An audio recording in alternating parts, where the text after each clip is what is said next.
وقصة aad iyo aad u murugo badan oo ciwaankeedu yahay lacag darteed ayaan u guursaday laakiin isma lahayn god mugdi ah ayaad gelisay noloshaada.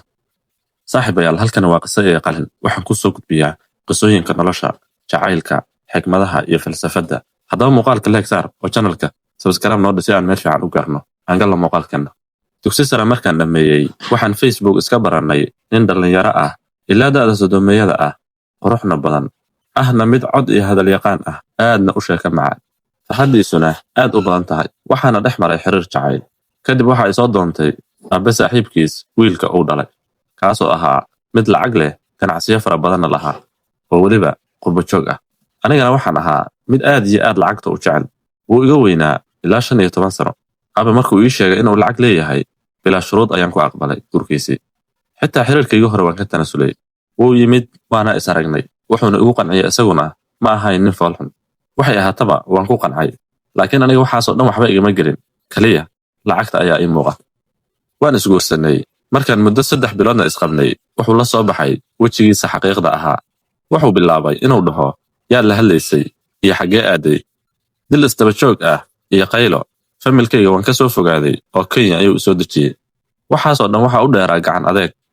muddadii ugu horreysay waan iska sabir jiray, laakiin marba marka ka dambaysa wuxuu ahaa mid ka sii daray. waxaan xaaladaas ku jiro waxaan dhalay 3 carruur ah. xataa guriga raashin ma soo dhigo. lacag yar ayuu ii dhiibaa, guriga raashin ma yaal. nuskiilo ayaan u soo gedi jiray maalin walba cuntada. waxa dhacday habeenada ka mid ah anoo uur leh 9 bilood ah ayaan xoogaa yara murannay. albaabka bannaankiisa ayaan taagnaa jaranjaro ah. kadib ayuu caloosha iga haratiyey. jaranjaradii ayaan ka dhacay. waxaan soo naxay 2 maalin kadib anoo hosbitaal ah. meel walbana ay duuban tahay oo 3 meel ayaan ka jabay. cunugii uu iga soo dhacay isbitaalka kaliga ayaa ku jiray. faamil, qaraabo, cidna ilama joogto. asagiina ilama socdo. waan ilmeeyey. sariirta anoo saaran ayaan ilaahay waxaan ka baryey inuu ilaahay cimriga u soo gaabiyo, si foolxunna u dilo, si degdeg ahna ii dhaafiyo. subxaan allah.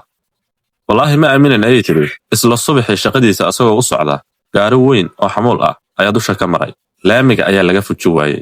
wallaahi marna kama shalayn habaarkii aan habaaray, waayo baqiilnimo, shirdil, caay, wax walba ayaan u dul qaadan jiray. reerkayga markaan u dacwadana waxay dhihi jireen waa ceeb gabar la furo ee adkayso. laakiin habeenkaas markuu ii dilay, qalbigayga wuu ka soo go'ay. ilaahay ayaan ku dacweeyey. muddo kadib waan cafiyey. ilaahay u naxariisto. laakiin weligiin dulmiga iska ilaaliya, rag iyo dumar ayaan idin leeyahay. run ahaantii qisadani waa qiso aad iyo aad u xanuun badan oo gabar Soomaaliyeed ku dhacday. waxaana loo baahan yahay qof kasta waxa waaye inuu iska ilaaliyo nafsiga, rag iyo dumarba.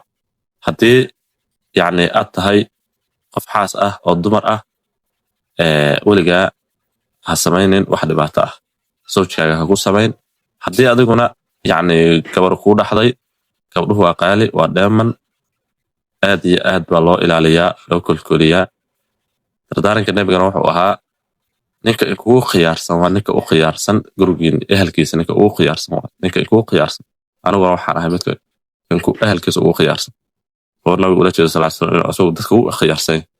maxaa yeelay nabiga sallallahu alayhi wasallam dumarkiisa uu caawi jiray, uu u naxariisan jiray.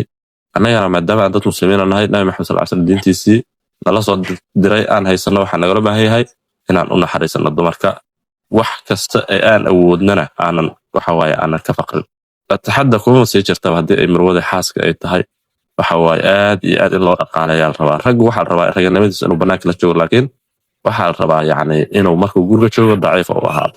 inuu daciif ahaado la rabaa, oo waxa waaye u turo, oo wanaageeda kaliya tusiyo, oo waxa waaye sharafteeda muujiyo, oo mar kasta uu iyada yiraahdo yacni waxa waaye waxaa tahay yacni nolosha kaliyahoo aan haysto, hadda kaliyahoo haysto, qofka kaliyahoo dhammaystirayaata, si awlaad wanaagsan iyo jiil cusub aad u soo saartaan. aad dhammaansantii saaxiibayaal, muuqaalka leegareeya, ciwaankana soo subscribe gareeya si aan meel fiican u garno. mahadsantiin.